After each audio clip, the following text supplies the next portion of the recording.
চুলাটা বন্ধ করে দিব। পেঁয়াজটা দিয়ে দিব।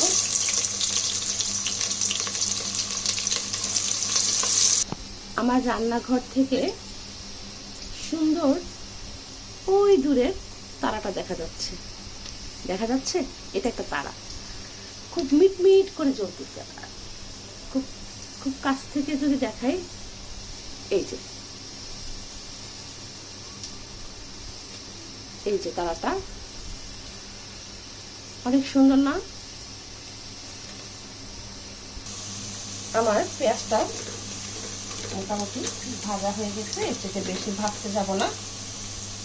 এখন এর মধ্যে আমি প্রথমে ধুয়ে রাখা মসুরি ও মুগ ডাল, সেটা ভেজে রেখেছিলাম, ধুয়ে রেখেছে মুগটা দিয়ে দেবো। এইখানে ডালটা একটু ভাজবো আবার তেলের মধ্যে।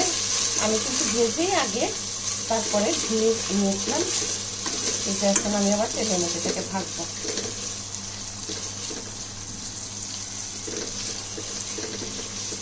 এই ডাল ভাজতে ভাজতে আমি কিন্তু মশলাগুলো দিয়ে দিব। মশলার মধ্যে আমি দিব আদা বাটা 1 টেবিল চামচ, এর বেশি দরকার নেই। রসুন দিব 1 টেবিল চামচ, আর কিছুটা পেঁয়াজ বাটা দিব, তাও 1 টেবিল চামচের মতো।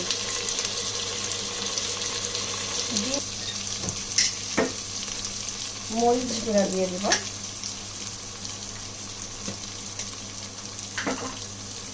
লবণ দিয়ে দিব,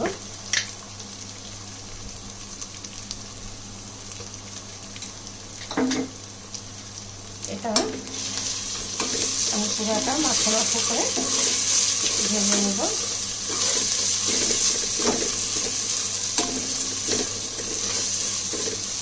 একটু ভাজা হয়ে গেলে আমি এর মধ্যে এখন দিয়ে দিব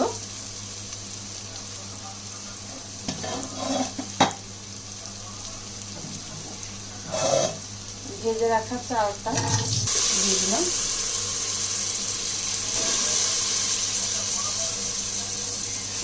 বাটা না বেলেন্ডা।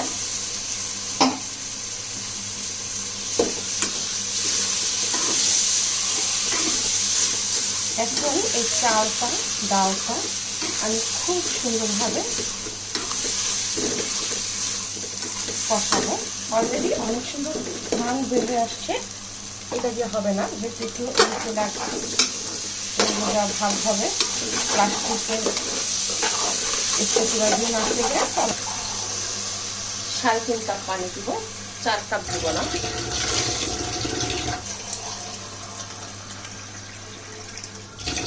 এই 3 কাপ ভরা দিলাম, আর অল্প দিব, 3.5 কাপের একটু কম দিয়েছি। এটা যদি আমার মনে হয় যে কিছুটা খাইনি এখনো, তখন আমি অল্প একটু গরম পানি দিব, কিন্তু বেশি পানি দিলে এটা ভর্তা ভর্তা হয়ে যাবে, লেগে যাবে। খিচুড়ি ঝরঝরা, ভুনা খিচুড়ি ঝরঝরা খুব মজা লাগে। দিয়ে দিব ঢেকে।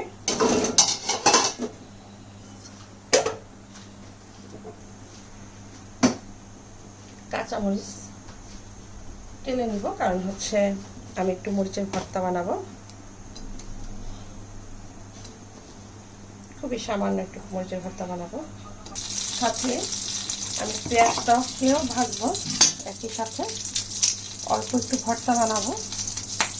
এটা হচ্ছে কাঁচামরিচের ভর্তা। কাঁচামরিচের ভর্তাটা খিচুড়ির সাথে খুবই মজা লাগে। আপনি বলেনি যে কাঁচামরিচের ভর্তা দেওয়ার জন্য, কিন্তু আমার মনে হলে যে দিই।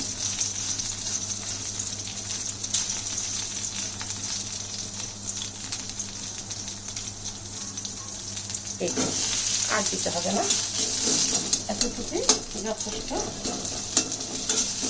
এটার সাথে একটু রসুন দিব।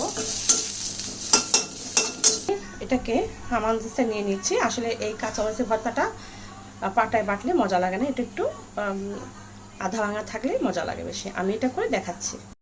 হয়ে গেছে আমার মুগ ডালের ভুনা খিচুড়ি, ডিম ভাজা আর মরিচের ভর্তা। দেখতে কেমন হয়েছে নিশ্চয়ই ছিল বন্ধুরা, তাই না? সত্যি মজা হয়েছে। ধন্যবাদ সবাইকে, ভালো থাকবে।